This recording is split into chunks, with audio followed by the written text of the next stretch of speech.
Bismillahirrahmanirrahim. Assalamualaikum warahmatullahi wabarakatuh. Nahmaduhu wa nasta'inuhu wa na'udzu billahi min shururi anfusina wa min sayyiati a'malina. Nusalli wa sallimu ala nabiyyina wa habibina wa qudwatina Muhammad wa ala alihi wa sahbihi ajma'in. Qala Allah fil Qur'an, a'udzu billahi as-sami'il 'alim minasy syaithanir rajim. Bismillahirrahmanirrahim. Wa qatiluhum hatta la takuna fitnatun wa yakuna ad-dinu kulluhu lillah. Fa in intahu fa inna Allaha bima ya'maluna basir. Wa in tawallaw fa'lamu anna Allaha maulakum ni'mal maula wa ni'mal nasir. Perangilah mereka sampai tidak ada lagi fitnah dan agama itu hanya bagi Allah semata. Jika mereka berhenti dari kekafiran mereka, maka sesungguhnya Allah Maha melihat apa yang mereka kerjakan. Dan jika mereka berpaling, ketahuilah sesungguhnya Allah pelindungmu, dan Dia adalah sebaik-baik pelindung dan sebaik-baik penolong. Surah Al-Anfal ayat 39 dan 40. Jamaah yang mulia, kita meyakini Muhammad SAW tidak hanya sekedar, walaupun keyakinan, keimanan kita menyatakan dia adalah Nabi dan Rasul untuk seluruh umat manusia. Tapi peran-peran yang dia bangun sehingga jadilah Islam yang dia bawa menjadi Islam yang tidak hanya sekedar ajaran-ajaran yang muatannya melulu untuk membenarkan atau membiarkan kita menjadi orang yang tunduk kepada Allah dalam bentuk peribadatan-peribadatan secara mahdhah, tapi juga meyakinkan dan menyebutkan inilah kewajiban sejati kita di dunia, bahwa kita adalah ummatan wasata, umat pertengahan, umat yang ukhrijat linnas, yang Allah mengeluarkannya kepada manusia dan menempati posisi sebagai umat terbaik, umat yang mereka itu bukan hebat karena sebab sholat malamnya, bukan karena sebab sholatnya, bukan karena sebab puasanya, bukan karena sebab zikirnya, tapi peran-peran kemanusiaannya di antara seluruh manusia. Ya, disinilah Nabi berperan sebagai mentor peradaban kemanusiaan yang tidak ada orang yang sanggup menyaingi atau menandinginya. Karena dia tidak sekedar orang yang memiliki ide-ide cerdas tentang bagaimana menempatkan manusia pada titik kemanusiaan yang baik, tapi juga dia membuktikan pada kepribadiannya. Jika Anda kesulitan untuk membaca teori-teori, maka perhatikanlah pernak-pernik dalam kehidupannya, karena semuanya adalah qudwah hasanah, teladan yang baik. Artinya, bahkan sampai menguap sekalipun, Nabi memberikan sunnahnya sama kita. Apalagi ketika sekedar membangun satu peradaban, yang membangun peradaban itu ternyata sumber daya yang dibutuhkan bukan berapa banyak jumlah umat Islam. Dan orang-orang kafir juga menakuti Islam ini bukan karena jumlah umatnya banyak. Tetap saja mau banyak atau sedikit, sunnahnya memang demikian. Islam ini adalah agama yang ditakuti, dikhawatiri, dicemaskan, bahkan secara aktif berupaya untuk dihabisi, dilenyapkan. Yang cara melenyapkannya itu tentu beraneka. Kalau di negeri ini bisa kita lihat, memisahkan ulama dari umatnya, itu cara-cara klasik. Apalagi menjauhkan umat dari Al-Quran, itu kelihatan sekarang. Kemarin di pelataran parkir itu ada acara sedekah bareng. Saya juga memberi tausiah. Ada muncul pertanyaan yang mempertanyakan bahwa bagaimana kita bisa kira-kira begitu menempatkan Islam sebagai sebuah sistem yang up to date, di saat yang sama Islam dengan Al-Qurannya itu melulu bicara tentang hal-hal yang bicara tentang hukum, tentang sanksi, tentang. Lantas kemudian saya memberikan jawaban, orang yang bertanya atau mempersoalkan Quran kepada Anda itu adalah orang yang tidak mengerti Quran. Kalau dia memahami Quran, dari 6 ribuan lebih ayat Quran itu cuma sekitar 200-an lebih saja yang bicara hukum yang Anda bilang itu. Selebihnya dia bicara tentang moralitas kemanusiaan di semua level kemanusiaan itu, siapapun mereka. Luar biasanya ajaran agama Islam ini. Coba perhatikan, ketika jumlah umat Islam belum 200, dia sudah sempat menjadi perhatian atau mencuri perhatian satu raja dari kerajaan terbesar di zaman itu, yaitu kerajaan Bizantium. Itu adalah Rum di timur, yang rajanya adalah Heraklius. Ketika jumlah umat ini belum sampai sekitar 1000-an orang, belum sampai sekitar 15 ribuan orang, atau kalau saya mengatakan sekitar 12 sampai sekitar masih di sekitar segitu, itu Raja Persia sudah geram betul melihat umat Islam ini. Apa yang sebenarnya tengah terjadi? Muhammad tidak seperti seorang mursyid. Mohon maaf, saya tidak sedang merendahkan tarekat. Ya, tidak seperti seorang mursyid tarekat yang mengajak orang untuk mendekati Tuhan tapi sendirian, walaupun kita duduknya sama-sama.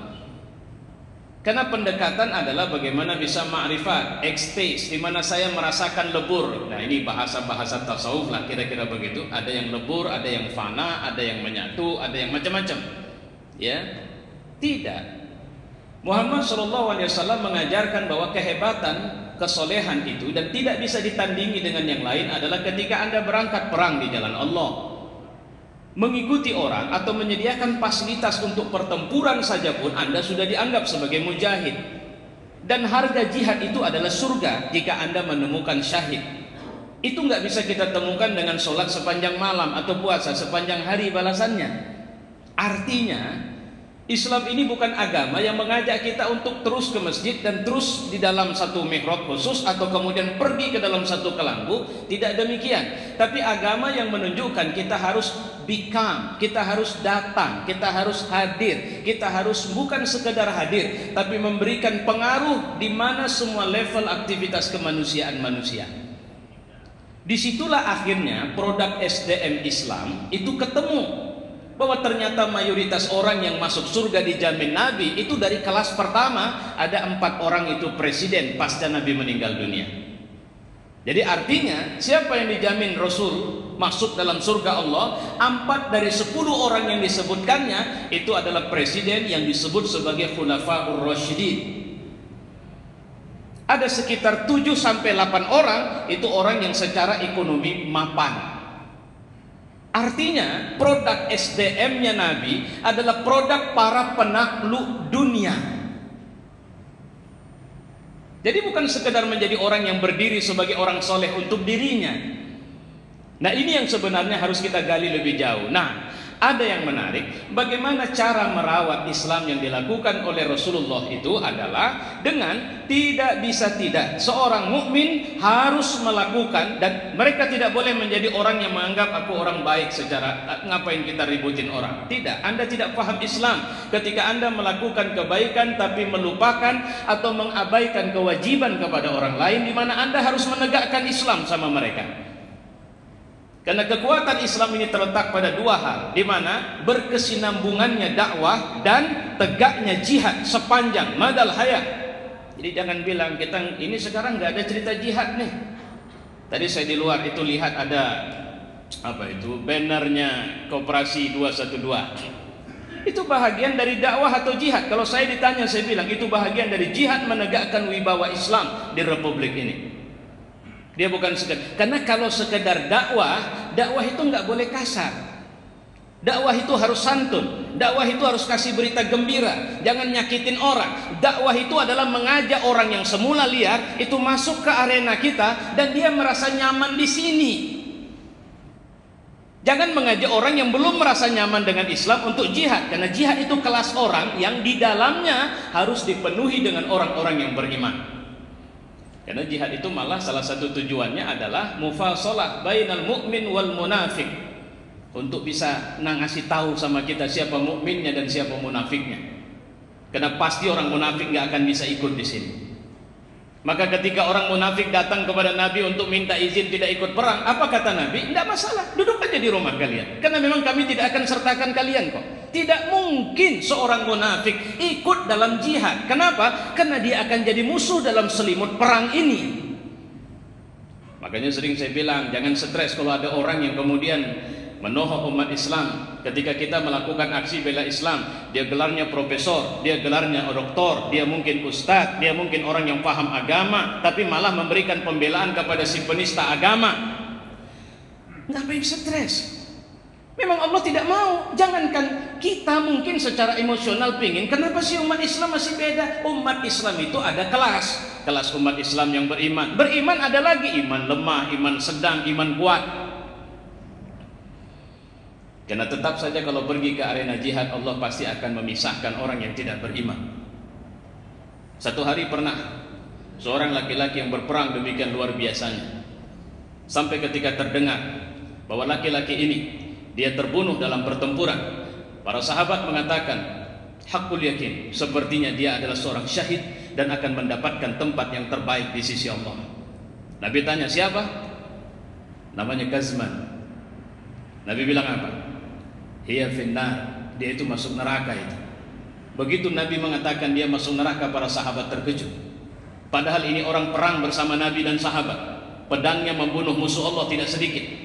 Tapi kenapa Nabi mengatakan dia masuk neraka?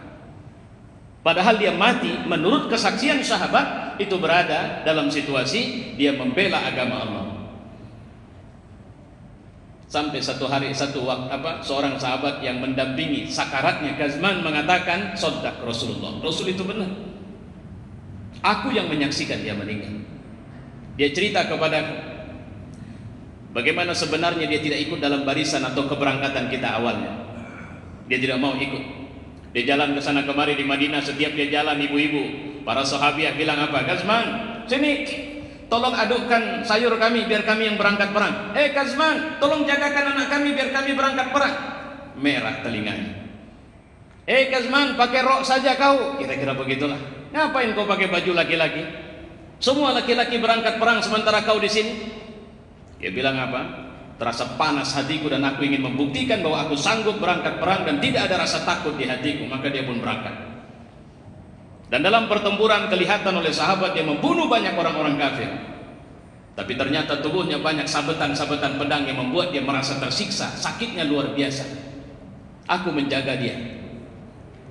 Sampai ketika aku lengah, dia mengambil pedangnya dan kemudian menyejukkan pedang itu ke perutnya dan dia mati dalam kondisi seperti itu. Benarlah Rasulullah yang mengatakan bahwa dia mati dalam keadaan dia penghuni neraka. Ini satu kasus. Kasus lain ada lagi. Ketika jenazah para syahid dihadapkan kepada Nabi, Nabi mengatakan, ini jangan, ini penghuni neraka. Bayangin, ikut dalam barisan para mujahid, perang bersama para mujahid, mati karena sebab dibunuh oleh musuh Allah. Tapi Nabi bilang apa? Dia benar, dia masuk neraka ini. Para sahabat bingung, rupanya apa yang terjadi? Rampasan perang udah dia selamatkan di luar di balik bajunya. Ya Allah, astagfirullahaladzim. Makanya jangan sok mujahid lah. Karena Allah yang mengerti dan tahu siapa itu mujahid sebenarnya. Seorang dai ceramah hebat, banyak orang dengar. Saya sudah pernah ingatkan, di akhirat nanti ada orang yang ketika habis waktunya untuk berdakwah, ya Allah, dakwah pagi, siang, malam, sore, tidak ada waktu dia untuk yang lain. Pagi ngajar, mengaji, menulis, sebagainya, terus pergi ke seluruh penjuru negeri. Ribuan atau mungkin jutaan orang bertaubat mendengar dakwahnya, kembali kepada Islam mendengar dakwahnya.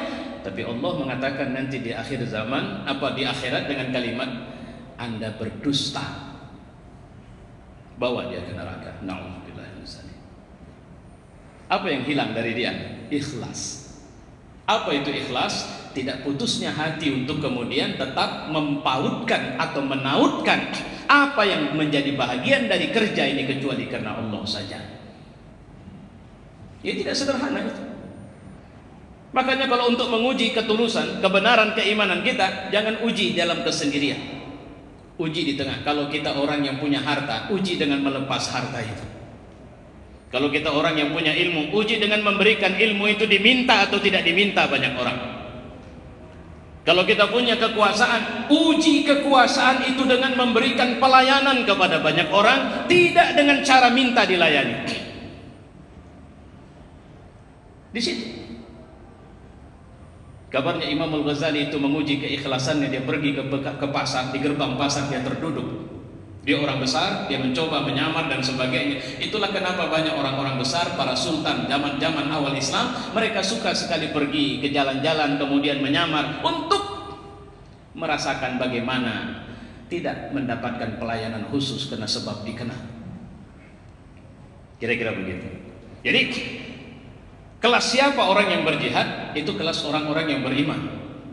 Tidak akan mungkin ikut serta dalam jihad menegakkan agama Allah. Itulah kenapa saya sampai sekarang tidak pernah setuju itu kalau Bapak bangun masjid, taruh kotak infak di pinggir jalan sana sehingga semua duit orang bisa masuk ke situ. Bapak kira memang mudah bangun masjid. Tapi usisa li taqwa itu tidak mudah. Membangun dengan dasar takwa itu tidak mudah. Kenapa? Masjid ini harga diri kita ini. Masjid ini gengsi kita. Masjid ini sebenarnya apa? Ini kan rumah Allah. Mau besar urusan dia. Tapi Allah, saya yakin, lihat apa yang sulit. Nabi Muhammad SAW, kita semua tahu bagaimana luas wilayah rumahnya. Sebenarnya apa sulitnya bagi Nabi untuk bilang, saudara-saudara, saya kan nggak mungkin terus-terusan minta sama kalian, tapi tahu dirilah kalian. Tolonglah perhatikan dapur saya, kendaraan saya, rumah saya, masjid kita ini juga tolonglah dibagusin. Masa kita kelasnya ini pusat Islam, masjid masa kayak begini? Karena masjid zaman Nabi itu tiangnya masih batang pohon kurma, lantainya masih tanah, atapnya masih rumbia kurma. Yang kalau hujan lebat turun di saat sholat datang, ada satu hadis pernah saya mendengar seorang ustadz menyampaikan, waktu itu Nabi sujud, ketika bangkit, ini air udah tanah semua di muka Nabi. Kenapa? Air masuk deras dari atas. Itu masjid Nabi. Tapi itu pusat, itulah madrasah Nabi membangun orang-orang besar zaman atau umat ini. Kurun masa terbaik dari umat ini adalah masa mereka. Gitu. Jadi ada dua, ini supaya jangan ngalor ngidul saya. Ada dua cara atau merawat Islam ini. Kita nggak boleh diam. Pak Ustadz, mohon maaf, kalau berdakwah itu kan kerjaan para ustadz. Ngerti nggak? Kita kalau belajar sejarah Islam, tahu nggak siapa yang mendakwahi Indonesia? Sehingga akhirnya orang Indonesia waktu itu tidak muslim jadi muslim sekarang. Siapa guru-guru kita pertama? Siapa orang yang mengenalkan Islam pertama? Bukan ustadz kan? Siapa? Para pedagang kan? Kalau bahasa kita, orang jualan. Kok apa mereka jualan sambil berceramah? Enggak, mereka jualan saja. Terus ngapain? Pesona akhlak mereka itu yang menjadi tanda tanya dan mengundang simpati orang-orang Indonesia waktu itu. Sehingga ketika mereka berkeinginan untuk mendapat, masuklah para ulama kita. Setelah mapan, maka kita dirikan masjid. Maka kita punya orang-orang yang di Jawa disebut wali, di sini tuan guru, tuan syekh dan sebagainya. Artinya, sudah lama kita tinggalkan dakwah, itu kerjaan kita. Bapak tukang parkir, bisa nggak jadi tukang parkir yang orang bisa simpati sama kita? Bisa nggak di antara yang ngefans dakwah kita itu adalah orang-orang yang tidak muslim itu? Yang kemudian setiap dia curhat, dia datang sama kita, kira-kira begitu? Atau dia bertanya lebih jauh tentang Islam sama kita? Bisa nggak? Karena Bapak profesional loh. Profesional ada kerja di kantor, di jawatan, di instansi, di perusahaan-perusahaan teknis. Bapak mungkin bekerja dengan orang yang bukan muslim, orang yang selama ini abai dari agama, orang yang selama ini mungkin menganggap bahwa agama urusan nanti di akhirat atau tunggu tua. Bisa nggak Bapak hadir untuk akhirnya pesona akhlak Bapak dirasakan pengaruhnya oleh mereka, dan mereka akhirnya bertanya, bagaimana Pak? Apa yang harus saya lakukan? Apa yang harus saya buat? Kira-kira begitu. Jadilah dai. Karena kita di semua level itu masing-masing adalah dai. Dengan cara berdagang, dengan cara dagang jasa, dagang material atau apapun, dengan cara menjadi guru, apa saja itu. Saya pernah membaca satu artikel yang menarik. Banyaknya orang masuk Islam di satu kos-kosan seorang nenek tua yang kerjaannya adalah nge-laundry. Laundry apa? Laundry, ada satu kosan mahasiswa, di situ ada mahasiswa dari Timur Tengah dan ada mahasiswa-mahasiswa yang datang dari kampung-kampung atau kota-kota kecil di luar London, Inggris. Satu waktu dia menyempatkan diri bertanya kepada mahasiswa Timur Tengah. Apa dia bilang? Saya sudah tahunan ini nge-laundry, dari pakaian luar sampai pakaian dalam. Dan saya melihat pakaian dalam kalian aneh dibanding dengan orang-orang sini. Kenapa? Pakaian dalam kalian baunya jauh lebih bersih, atau lebih tidak seperti, atau tidak lebih buruk baunya dari orang-orang sini. Itu kenapa? Bahkan tidak jarang aku menemukan tidak bau. Jawabannya sederhana. Kami muslim, Nek. Kami diajari setiap kami buang air kami harus istinja dengan benar. Apa itu Islam? Nah, itu dia masukin dari situ.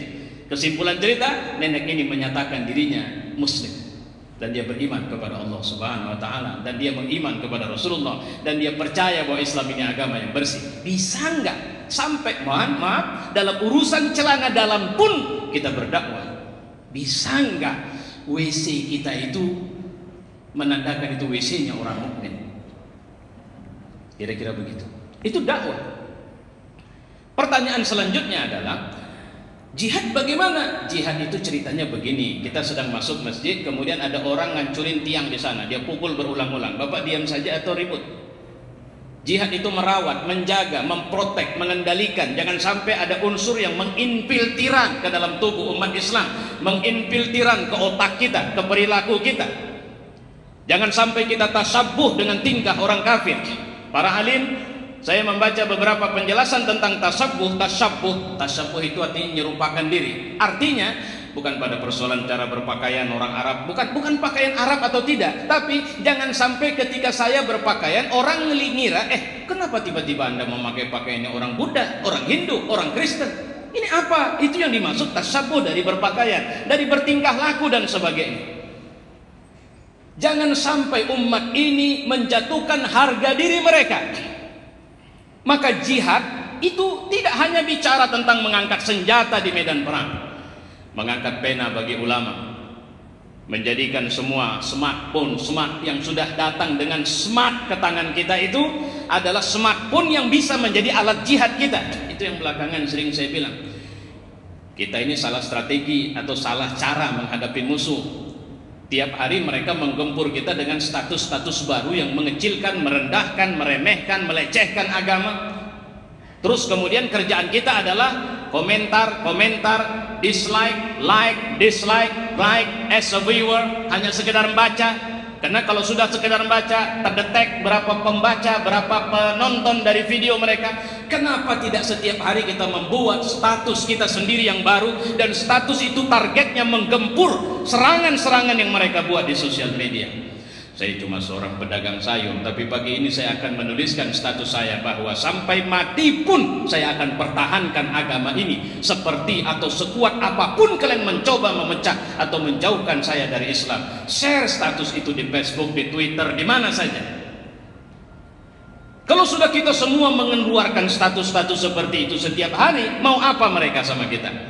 Ini yang buat kita jadi bingung. Tiba-tiba ada anak ateis di Bali sana bicara bahwa Tuhan tidak ada, bahwa kemudian agama itu cuma dongeng. Kita share ke sana kemari. Kita yang jadi marketernya, sales marketing dari pikiran ateisnya. Itu yang sering saya bilang, jangan begitu. Kalau masuk ke dalam inbox kita, bunuh di tempat. Artinya delete aja langsung, atau simpan dalam library kita, nggak perlu di-share lagi.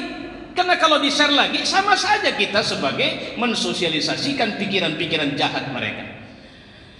Saya punya grup, ada orang yang suka sekali men-share cara-cara pandang negatif terhadap Islam. Saya peringatkan, jangan lagi kau kirimkan artikel-artikel yang kayak begini. Saya tidak suka. Kalau kau kirim lagi, saya keluarkan kau dari grup. Kenapa? Jangan kau masukkan peluru mereka ke dalam grup kita. Atau jika kau mau masukkan, kau masukkan duda dengan komentar serangan balikmu, supaya jangan yang belum kuat itu kemudian bisa menerima itu dan bingung. Udah nggak ngerti saya Ustaz, udah pening kepala saya, udah nggak mau lagi saya, udahlah saya doa sajalah sama Allah. Ini perang media kita capek. Mau kita bilang Metro itu dengan tipu dan sebagainya, dia tetap tayang. Orang yang punya bukan kita. Kalau memang ternyata dia memang Metro tipu atau segala apa itu media-media yang tidak benar, atau memang secara terbuka mengumumkan pertempuran mereka kepada Islam, kenapa kita tidak berpikir secara sederhana? Saya kemarin cuma nggak ngerti. Nah itu dia, orang di Jakarta bilang sama saya, Ustadz bisa buat TV streaming. Saya bilang, saya niat sekali, cuma itu apa? Bapak pakarnya, Bapak nggak kepikiran itu. Kira-kira begitu. Ada yang ahlinya, ada yang bisa buat, tidak perlu pakai biaya. Karena kalau dibilang istilahnya, kalau website itu beli domain ini dan sebagainya, nggak perlu. Tapi itu tadi, kita seringkali kerjanya serabutan. Punya rumah bocor, sehingga kita lebih fokus pada bocor demi bocor. tidak pernah berpikir nih gimana rumah ini tidak bocor lagi. Tapi nanti kalau hujan bocor, udah kita siap-siap beli ini, beli cat ini supaya jangan bocor lagi, atau beli ember supaya jangan. Itu yang sering. Makanya jangan tambal sulam. Maka jihad ini harus dalam satu komando. Terakhir, saya perlu sampaikan ke kita bahwa kayaknya Allah tengah mempersiapkan kita. Dalam dakwah, Allah telah memunculkan para duat ustadz-ustadz kita yang mereka sekarang tidak lagi mengajari kita teori, tapi mengajari kita berbuat. Itu pertama. Kedua, dalam jihad kita butuh pimpinan. Alhamdulillah hari ini kita sudah punya pimpinan. Kita sudah sepakat bahwa kita punya ulama. Kita nggak bilang kita udah punya ulama NU, kita punya ulama Muhammadiyah, nggak begitu bahasanya. Kita punya ulama. Dan dari ulama-ulama yang kita anut, ada ulama yang kalimatnya kita dengar dan apa yang dia sampaikan kita jalankan, karena sebahagian besar umat sudah menyebut dia sebagai imam pergerakannya umat Islam Indonesia. Kelas dia di atas Presiden Republik Indonesia. Dan harga dia itu mahal. Saya terus terang, kalau saya mengatakan saya mulai jatuh cinta sejak 4/11 sama beliau. Dulunya saya nggak begitu suka. Saya pernah ketemu dalam satu forum, saya mengaji dengan beliau satu forum, mengisi acara seminar. Saya bilang sama dia, Habib, saya nggak setuju nih cara Anda bergerak. Apa dia bilang? Ratusan tahun kita sudah dijajah, Ustaz. Ratusan tahun kita sudah dikondisikan dalam kondisi seperti sekarang ini. Lantas kita terus tidak suka dengan, terserah Ustaz tidak setuju atau tidak setuju, saya tidak masalah, tapi saya sudah pilih jalan ini. Kemarin 4/11 saya melihat bahwa di situ saya melihat bahwa Allah memilih dia karena dia konsisten di jalan itu. Nah sekarang ada saya dengar begini, orang bilang, "Dah, kenapa harus dia?" Ini mirip kalimat orang Yahudi kemarin. Orang Yahudi ketika minta raja untuk perang melawan musuh Allah, Allah kirimkan Talut. Apa kata mereka? Kenapa Talut? Kenapa bukan kami? Sama seperti Abu Jahal. Kenapa Muhammad? Kan masih banyak orang lain yang lebih baik. Kenapa dia yang harus jadi nabi? Saya bilang ini tingkah kita.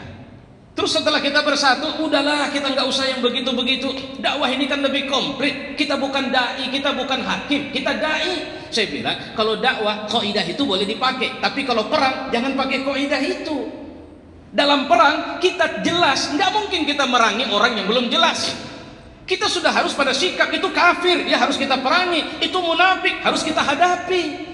Kalau dakwah, iya, la ikraha fiddin, hei orang kafir, nggak apa-apa, kalian mau kafir juga nggak masalah. Tapi kalau kafir itu sudah mengganggu kita, terus kita dakwahi terus. Ketika dia sudah berada pada posisi menginfiltran, merusak, mendistorsi, mengirim racun, di situ kita harus jihad. Dalam jihad nggak bisa bahasa. Kadang anehnya kita dulu begini, kita umat Islam ini payah, kita nggak bisa menang. Kenapa? Kita nggak pernah bersatu. Sekarang Allah kasih kita bersatu sudah.